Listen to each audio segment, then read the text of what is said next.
And our next speaker is John David Olsen, who's from the United States, who now lives in Australia and is an Australian citizen. He's a digital strategist. He's highly respected, has an extraordinarily long list of very interesting clients. And one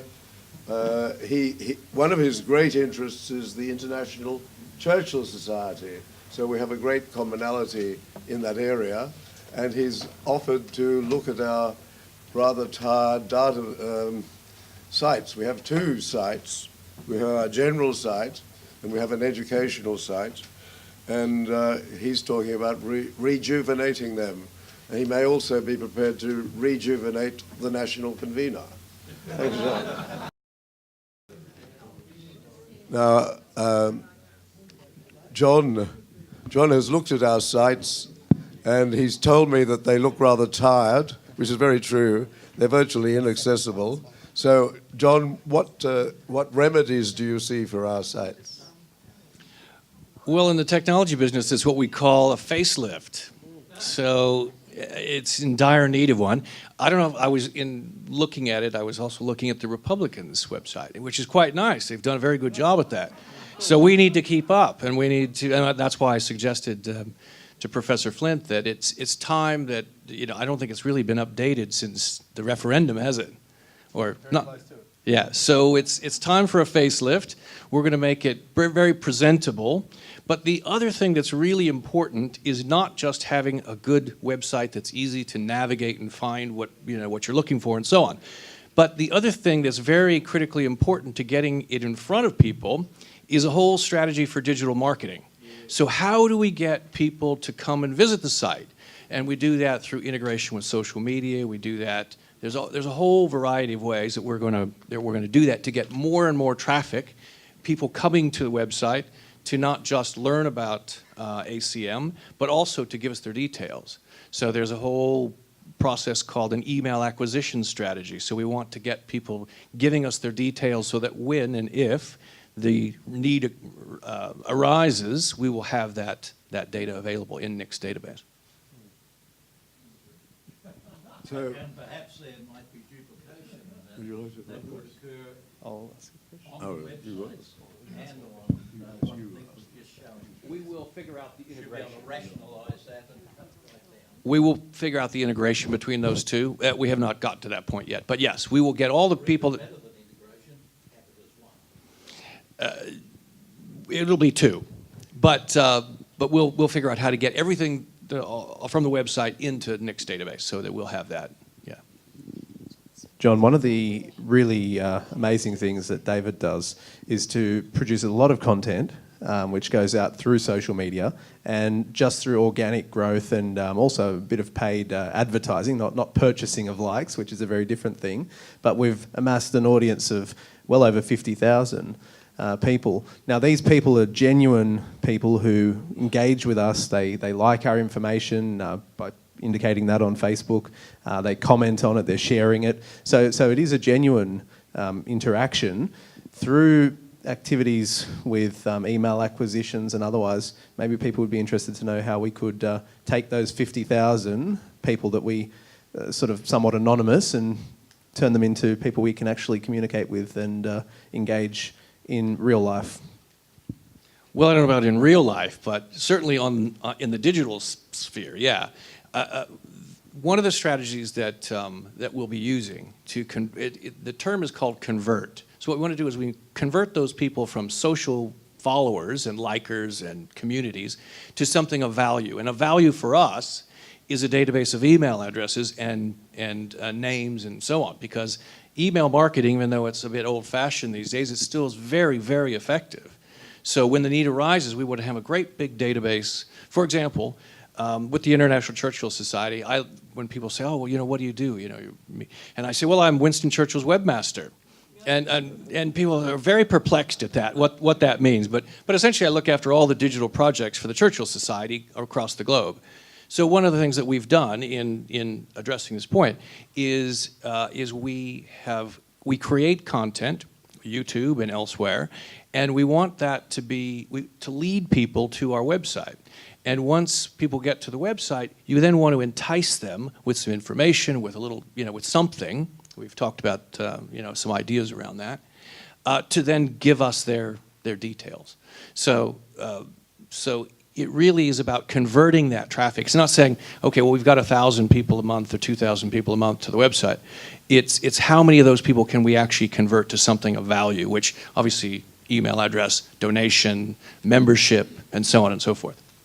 So it's sort of a holistic journey there. The other thing which I think other people may be interested to know is the huge amount of content on the website itself needs to move to whatever this new platform is. I understand you have a way of doing that in a reasonable way. I do, yeah, and without getting into all the technical details, what we're going to do is we want to preserve obviously all of that terrific content that's been created over the years on the existing site, and we will convert that to a new site that is what we call easily navigable. So what we want people to do is be able to find things very easily when they get there. Another thing which I think is an interesting point is the shift towards people consuming content in a different way. From your understanding, and particularly if you have any insight into maybe political websites, what percentage of people are viewing content through mobile devices, and how would we be able to accommodate those people? The standard benchmark these days is, it was actually in 2015 when Google realized that at that point, at some mid-November I think it was there was actually more people accessing the web on a mobile device, a tablet or phone, than there are on the desktop. And so therefore, they're very biased against websites. When you go to Google and you search for something, if your website does not perform well on a mobile device, you get shoved way down the list. And it's very, very important because particularly for young people, we know there's an enormous strength in the 18 to 24 demographic that are supportive of ACM, or monarchy in general, the royals and so on, that it's really important to be able to reach those people in an effective way. And kids today, they're all on their phones. That's the way we're going to reach the young generation. So I think one of the other points which has been raised today is about the journey of someone, not just to an email, but for them to be able to maintain a profile and otherwise. And I think they expect it, without probably realising all the things that happen behind the scenes, to be a seamless process. How difficult is integrating the website with the database? And is that a very long-term project, or is that things that people could hope to see somewhat soon?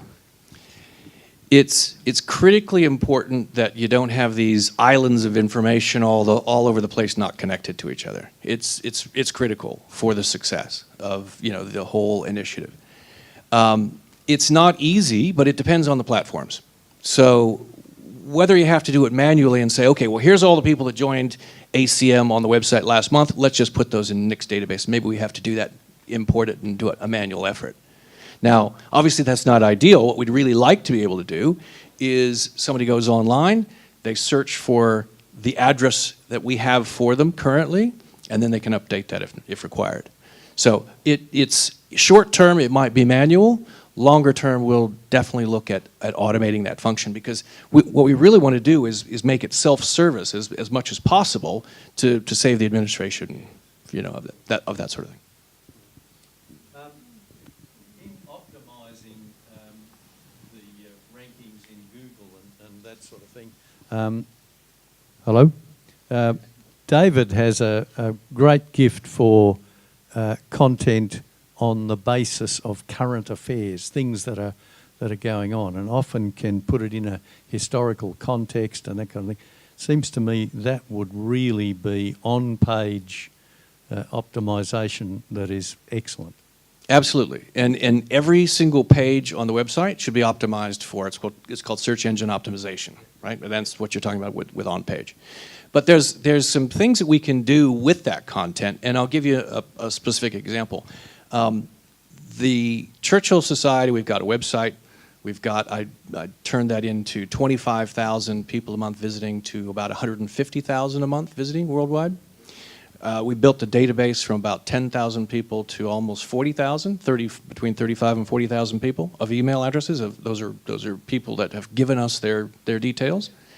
And so we have an email newsletter that goes out, as AZM does, which is a great, effective way to communicate, current events and so on, which is a great way to promote the stuff that David is writing about, Spectator articles and so on and so forth. But a very specific example is doing something around an anniversary, for example. Like last week was the anniversary of the Battle of Britain. So if we were to take things around, say, Prince George's birthday, for example, those things get a lot of activity in the press. So what we do is we create some content around that, and why that's important. Maybe we have a little video clip, we have an image, we have a couple blurbs, maybe we have a quote from someone or two, and then we promote that on not just on social media, via the email list, and drive all of that traffic and capture that media traffic that's going on in all the the news magazines and so on and so forth. We get some of that information or some of that traffic, and we drive it to our website. So that's the idea. And it's very effective. For example, I did one with, I'm trying to remember what it was exactly. It was an anniversary, something to do with Churchill, and there was a little video clip we got from archival video from an old newsreel footage. We had a nice little quote there, and we had an image and so on. I went and sent that out and sent it to all of our Facebook pages, posted it in Twitter and so on and so forth, all around social media.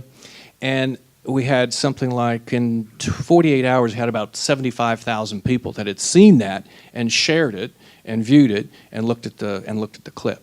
So I mean, and that was a really successful one. If we can get a couple thousand for each of those, that's it's fantastic.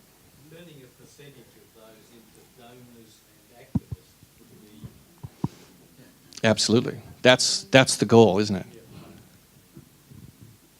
sound like you've done this before. I actually do this, but I mean, it's not that easy to do, but it's what we need to do to accomplish our strategic objectives.